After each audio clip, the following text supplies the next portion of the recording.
Os princípios do ensino no Brasil. No artigo 3º da Lei 9.394/96, podem ser observados os princípios do ensino. Aqui vamos observar logo 5 desses princípios do ensino. Artigo 3º. O ensino será ministrado com base nos seguintes princípios. Inciso 1º. Igualdade de condições para o acesso e permanência na escola. Inciso 2º. Liberdade de aprender, ensinar, pesquisar e divulgar a cultura, o pensamento, a arte e o saber. Inciso 3º. Pluralismo de ideias e de concepções pedagógicas. Inciso 4º. Respeito à liberdade e apreço à tolerância. Inciso 5º. Coexistência de instituições públicas e privadas de ensino. Do 1º ao 5º inciso da Lei 9.394/96, todos os princípios têm relação direta com a questão da liberdade e da igualdade constantes em nossa Constituição. Esses princípios são destacados aqui na sequência do vídeo. É preciso que todos tenham as mesmas condições de acesso e de permanência na escola, independentemente de suas diferenças físicas, sociais, religiosas, etc. Os incisos 2º e 3º deixam claro que qualquer pessoa tem a liberdade de aprender, ensinar, pesquisar e divulgar a cultura, o pensamento, a arte e o saber, sendo permitida a pluralidade de ideias e de concepções pedagógicas. Em outras palavras, qualquer pessoa pode divulgar suas ideias a partir de seus pontos de vista e de suas opiniões, devendo ser respeitado por isso. Só deve ser observado que essa liberdade é dentro do que a Constituição permite enquanto direito. Ninguém deve ser discriminado por pensar dessa ou daquela forma. Claro, respeitados os limites de seus direitos na Constituição. É preciso ser tolerante com ideias e com pessoas diferentes, uma vez que nossa Constituição defende uma sociedade plural e inclusiva. Devem coexistir as escolas públicas e privadas no território nacional, mas essas devem ser credenciadas, supervisionadas pelo poder público e respeitar as leis e normas da educação de seu sistema de ensino. Nas escolas públicas, o ensino deve ser gratuito, ou seja, nenhum estudante ou família deve pagar numa instituição pública de ensino nenhum valor para que se possa estudar ou ter acesso aos seus documentos e registros. Isso porque o ensino público é mantido com impostos e taxas cobradas de toda a população brasileira.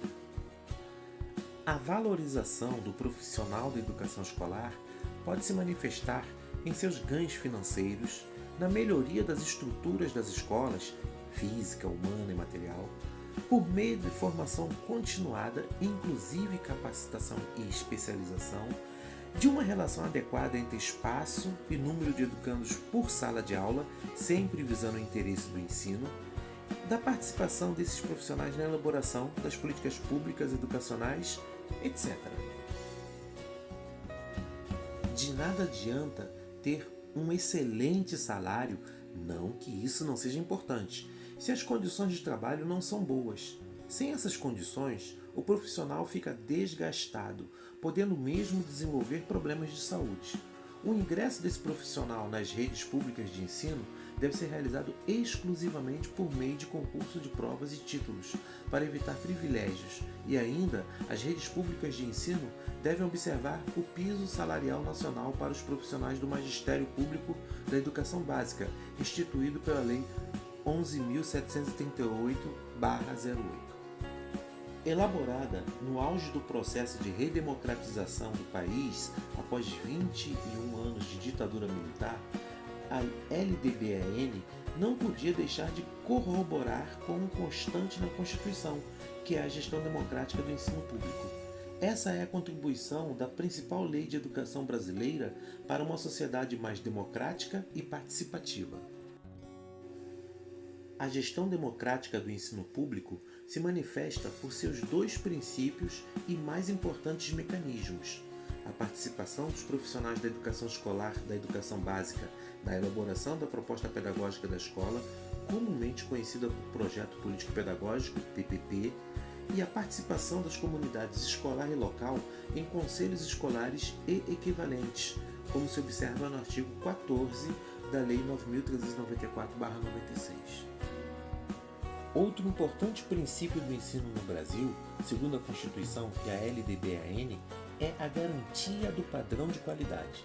Esse padrão de qualidade é definido pelo mínimo de insumos indispensáveis à aprendizagem dos educandos, por normas nacionais que devem ser respeitadas, como as diretrizes curriculares nacionais e a Base Nacional Comum Curricular, por orientações curriculares, parâmetros curriculares nacionais ou os referenciais curriculares nacionais, por avaliações externas como a Prova Brasil, Enem, ENAD, pela atribuição de índices educacionais como o IDEB, pelo controle e disseminação das informações sobre a educação, censo escolar organizado pelo INEP, e, sobretudo, pelo envolvimento da sociedade brasileira no planejamento e desenvolvimento da educação no país, que envolve a gestão democrática, dentre outros fatores.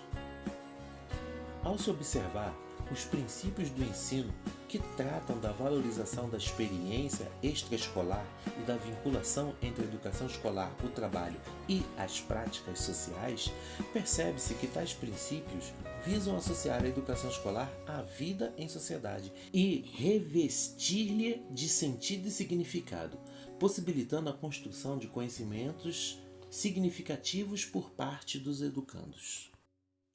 A escola não deve ficar numa redoma de vidro totalmente isolada da sociedade. Valorizando as experiências extraescolares e relacionando a educação escolar ao mundo do trabalho e às práticas sociais, as práticas meramente conteudistas e mecanicistas podem ficar mais distantes de nossas salas de aula. São os princípios de cunho mais pedagógico e progressistas observados neste artigo. A consideração com a diversidade étnico-racial é um dos mais novos princípios do ensino adicionadas à Lei 9.394/96. É muito importante que num país de tamanha diversidade étnico-racial, tal diversidade seja considerada em sala de aula, uma vez que faz parte do contexto social do povo brasileiro e contribui para o entendimento de outras questões relacionadas.